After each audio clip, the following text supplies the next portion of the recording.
Hey folks, my big takeaway from the Five Friends event in Las Vegas, and by the way, I wish you'd been able to join us, and maybe you will next year.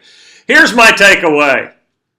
You'll never get what you want, regardless of what it is, until you get very clear about what you are willing to give up in order to get it. You see, the motivational bozos tell us that you can have it all. And to be very, very clear, you can't. You're going to have to choose. What every single one of us has to do is choose, sometimes daily, sometimes hourly, what we're going to give up, get rid of, let go of, as my buddy Joe Calloway puts it, in order to focus on what we really want. That's my takeaway. Hope you put that into use in your life and your business today. Hey everybody, you know the number one thing I wanted people to get from me at the Five Friends Business Summit in Las Vegas was this. First of all, the most powerful factor in buying decisions today is this: word of mouth. Everybody watching this has been on the internet in the last week or two to see what other people were saying about a product, a service, or a company that you're thinking about doing business with. And if all you saw were 5-star reviews, then you were extremely likely to do business with that company. So my takeaway was this: think about specifically what are the 3 things that you need to do that will create experiences for your customers that will cause your customers to go out and say to everybody else, hey, here's who you ought to be doing business with.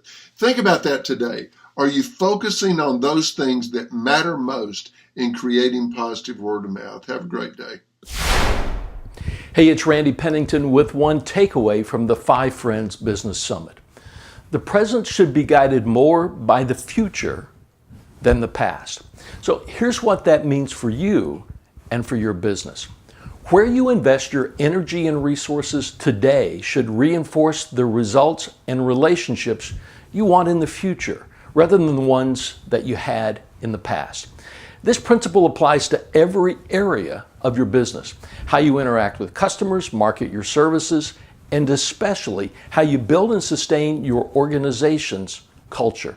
Remember, the present should be guided more by the future than the past. If you want things to be better, they have to be different. And if you want them to be different, you have to change.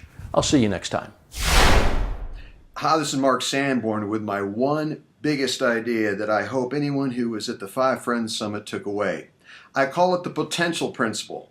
We all know how good we've become, but none of us know how good we could be. The point is, no matter how much we achieve, no matter what we master in the way of skills, we can always be better. And no one that I know of has ever successfully proven that they've achieved their total and complete potential. This to me is exciting. That means we can continue to tweak and improve in little and big ways.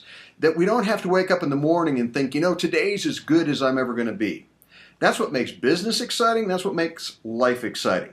Now, some people have obviously become exceedingly successful, and of course, when you become very successful, gains are much harder fought and more difficult to win.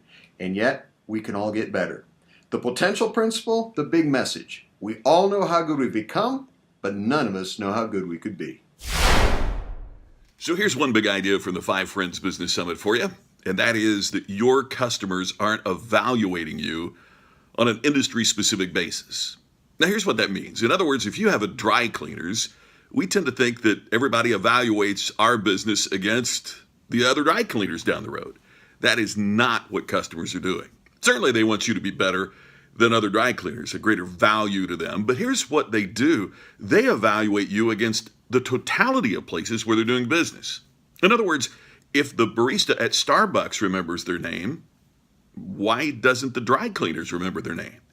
If they have great service at the drive-thru, how come your drive-thru at your dry cleaners doesn't have great service, even though one's a restaurant and one's cleaning clothes? In other words, customers are blending the totality of their experiences. It means your competition might be very different than you think.